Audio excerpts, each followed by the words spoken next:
ধানের শীষে 12 তারিখ সারা দিন মুশারফ স্যারের সালাম নিন, মারুফ ভাইয়ের সালাম নিন, ভোট দিব কিসে? মার্কা আছে? এই দাউদকান্দিতে পাস করার মতো মার্কা আছে? সেই মার্কা এই অনেক 2001 সালে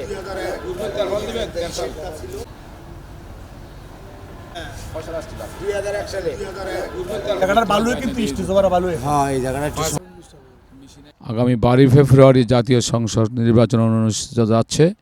সেই নির্বাচনী উপলক্ষে আগামীকাল দাউদকান্দি দাউদকান্দি উপজেলা পৌরসভার যৌথ উদ্যোগে এই নির্বাচনী জনসভা অনুষ্ঠিত যাচ্ছে।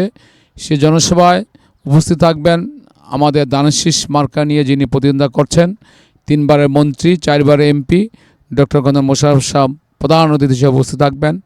প্রধান বক্তা হিসাবে উপস্থিত থাকবেন বিএনপি নির্বাহী কমিটির অন্যতম সদস্য তরুণের অহংকার ডক্টর মারুফ সাহেব।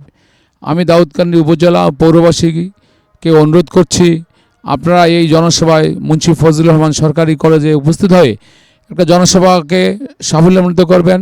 বিগত প্রায় 23 বছর পরে আমাদের বিএনপির উদ্যোগে এই জনসভার এই কলেজে অনুষ্ঠিত যাচ্ছে। সুতরাং আপনারা সবাই আমাদের দলীয় এবং সামাজিক যারা বিএনপির সমর্থন করেন সবাই আগামীকাল দুপুর 2টার মধ্যে এই কলেজ মাঠে উপস্থিত থাকবেন। আমি সবাইকে আবারও আহ্বান জানিয়ে আগামীকাল জনসভা আমরা সাফল্যমণ্ডিত করতে পারি সে দোয়া আশা করে বক্তব্য শেষ করছি।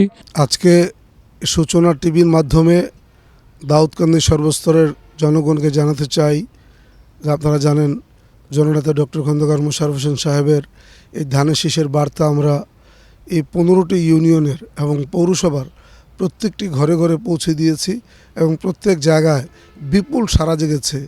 তার ফলশ্রুতিতে আগামী দিন এই ঐতিহ্যবাহী মুন্সি ফজলুর রহমান সরকারি কলেজ মাঠে প্রিয় নেতা জননেতা ডক্টর খন্দকার মোশাররফ হোসেন সাহেব উনি প্রধান অতিথি হিসাবে উপস্থিত থাকবেন এবং ডক্টর খন্দকার মারুফ হোসেন সাহেব প্রধান বক্তা হিসেবে বক্তব্য রাখবেন। এখানে কালকে জনসমাগম হবে সারা দাউদকান্দি এবং পৌরর। কাজেই এই জনসভা দীর্ঘদিনের আকাঙ্ক্ষিত একটি জনসভা। এই জনসভা থেকে আমরা আগামী দিনের বিজয়ের বার্তা বহন করব ইনশাআল্লাহ। সফল হোক আগামীকালের সমাবেশ, ধানের শীষের সমাবেশ। সূচনা community.tv বিনোদনের পাশাপাশি খবর।